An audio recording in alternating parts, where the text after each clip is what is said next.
तो ये देश का एग्जिट पोल है और आज देश का एग्जिट पोल जो है वो डेटा सेंटर नहीं बल्कि ये पावर सेंटर है जहां पर इस वक्त मैं मौजूद हूं, क्योंकि ये वो राजपथ है और इसी से जुड़ी हुई वो देश की नई संसद जहां पहुंचना चाहते हैं सब नेता। लेकिन ईवीएम में आखिरकार किसकी किस्मत में हार, किसकी किस्मत में जीत तय हुआ है और अब आंकड़ा किसका आने वाला है ये देखिए हमारी जायंट स्क्रीन जिस पर लिखा हुआ है नॉर्थ ईस्ट, मतलब पूर्वोत्तर भारत जो है जिसमें असम से लेकर अन्य जो राज्य हैं उसका पूरा गणित सियासी तौर पर हम आपको दिखाने वाले हैं। इसमें असम की 14 सीटें और बाकी पूर्वोत्तर भारत की अन्य सीटें जिसमें 25 सीटों का पूरा लेखा जोखा अब आपके सामने आने वाला है। और ये 25 सीटें जो हैं वो क्या एनडीए के 400 पार वाले नारे में मददगार साबित होंगी या फिर झटका, इसी की तस्वीर क्या उभरेगी। यहां लीजिए आंकड़ा आपके सामने अब आने वाला है पूर्वोत्तर भारत की इन 25 सीटों में एनडीए के खाते में 16 से 21 सीटें जाती हुई नजर आ रही हैं। इंडिया गठबंधन के खाते में 3 से 7 सीटें जाती हुई नजर आ रही हैं। अन्य के खाते में 102 सीटें आप देख रहे हैं जाती हुई नजर आ रही हैं। और अगर पिछली बार की बात की जाए मतलब 2019 की,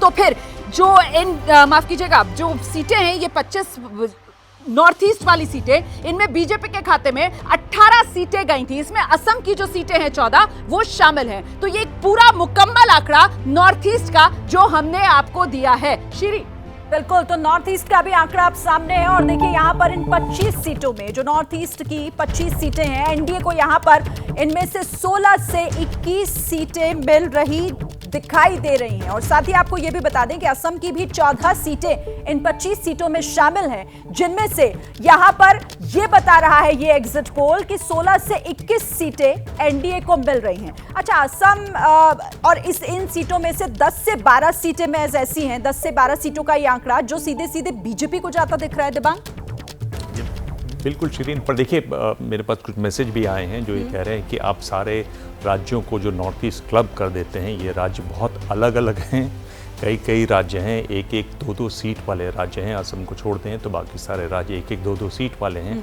अगर आप नॉर्थ ईस्ट कह देते हैं तो उनकी भावनाएं थोड़ी आहत होती हैं, क्योंकि सबको आप एक साथ जोड़ देते हैं तो ये उनकी इंडिविजुअलिटी और ये इसका बड़ा असर है। बीजेपी का वहाँ जोर है ज़रूर, और प्रधानमंत्री ने भी प्रचार किया। असम के जो मुख्यमंत्री हैं वो बिल्कुल एक तरीके से गार्जियन हैं वहाँ पर, बाकी सारे राज्यों के वो सब संभाल के रखते हैं, हेमंत बिस्व शर्मा जी। और मेरे ख्याल से वही उसका था, ये को बहुत ज़्यादा चौंकाने वाला आंकड़ा नहीं है, इसी तरह के आंकड़े की उम्मीद भी थी, इसी तरह के आंकड़ों की उम्मीद थी। अब जी जो अभी हम लोग बात करें तो सचमुच एक्सपेक्टेड आंकड़ा था और नॉर्थ ईस्ट उनका एक बड़ा बेल्ट है, बीजेपी का उभर चुका है। लेकिन जो रोचक है इस पूरे एनालिसिस में वो है साउथ। साउथ बीजेपी के लिए नई संभावनाओं का क्षेत्र है और एनडीए जहाँ जहाँ जीती है मान के चलिए कल वो बीजेपी का क्षेत्र होने जा रहा है। बीजेपी वहाँ पे फैल रही है और तेलंगाना में बीआरएस का समाप्त होना, एक तरह से तेलंगाना राज्य के साथ जो पूरा आंदोलन और जो जुड़ाव था वो सब खत्म होना और उसका दो तरफ अप्रोप्रिएशन, कांग्रेस की तरफ और बीजेपी की तरफ। ठीक है सर, चलिए। और नॉर्थ ईस्ट की भी हमने बात कर ली, लेकिन अभी कुछ और आंकड़े हैं और लगातार एग्जिट पोल के आंकड़े हम आपके सामने रखते जा रहे हैं और ये चौंकाने वाले आंकड़े भी कई राज्यों से सामने आ रहे हैं। एक बार फिर चलते हैं आपको लेकर पावर सेंटर रोमाना के पास। पावर सेंटर से अभी तक 543 में से 126 सीटों का पूरा लेखा जोखा एग्जिट पोल का आंकड़ा जो आप एबीपी न्यूज पर देख चुके हैं। और अब बारी किसकी है, वो कौन से आंकड़े जो आपके सामने आने वाले हैं जिससे तस्वीर साफ होगी 24 चुनाव की। जायंट स्क्रीन का रुख करते हैं और लीजिए जायंट स्क्रीन पर आप देख सकते हैं जो यूनियन टेरिटरीज है भारत की, जिनकी संख्या 7 है। ये 7 में एनडीए के खाते में 2 से 6 तक जा सकती हैं। वहीं इंडिया गठबंधन की अगर बात की जाए तो इंडिया गठबंधन के खाते में 1 से 3 सीटें जाती हुई नजर आ रही हैं इन 7 सीटों में से। तो कुल मिलाकर 133 लोकसभा सीटों का ये पूरा लेखा जोखा जो अब तक एग्जिट पोल में आप देख चुके हैं।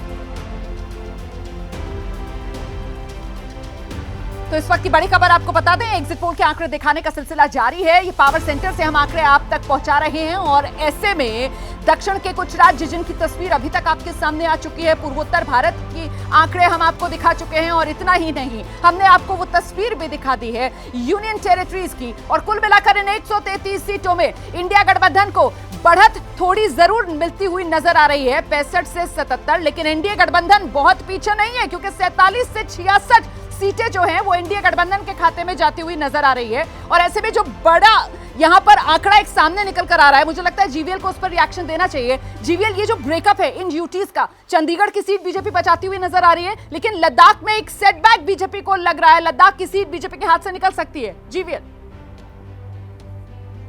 नहीं रोमाना जी, एक सीट, हर एक सीट बाई सीट का आकलन करना पोल्स के लिए, प्री पोल हो एग्जिट पोल के लिए काफी मुश्किल होता है। मतलब आपको बड़ी सैंपल एक लोकसभा में लेनी पड़ती है उसको प्रोजेक्शन एक अच्छे एक्यूरेसी के साथ करने के लिए। तो इसलिए आप जो कह रहे हैं लद्दाख में कठिन हो सकता है, ये मोर लाइक जर्नलिस्टिक असेसमेंट, मतलब पत्रकार के जो आकलन होती है फील्ड में।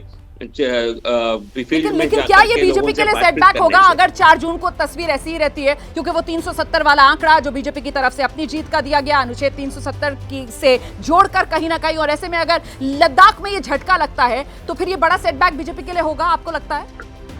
नहीं, मुझे नहीं लगता है लद्दाख में झटका लगेगा, बट लेकिन कुछ सीट ऐसे थी जो हम आसानी से जीते थे पिछली बार, वहां एक टक्कर का माहौल था, उसमें शायद लद्दाख भी एक सीट हो सकती है, बट लेकिन हमें पूरी उम्मीद है हम इसको जीतेंगे। और आपकी स्क्रीन पर एनडीए की बढ़त अब इसलिए दिख रही है क्योंकि हम केवल दक्षिण राज्यों की ज्यादातर गिनती अभी तक किए हैं, और जैसा जैसा ये पूरे भारत की तस्वीर उभरते आएगी, हम 400 पार वाला शायद आपका पोल में ही ये नजर आएगा रात को 9 बजे तक या 8 बजे तक, ये मेरा उम्मीद है। देखेंगे कहां तक पहुंचते हैं। चले सर, उम्मीद पर तो दुनिया कायम है, आप भी उम्मीद लगाकर रखिए, हम भी अपना काम जारी रखे हुए हैं। यहाँ पर एग्जिट पोल का आंकड़ा दिखाने का सिलसिला लगातार जारी है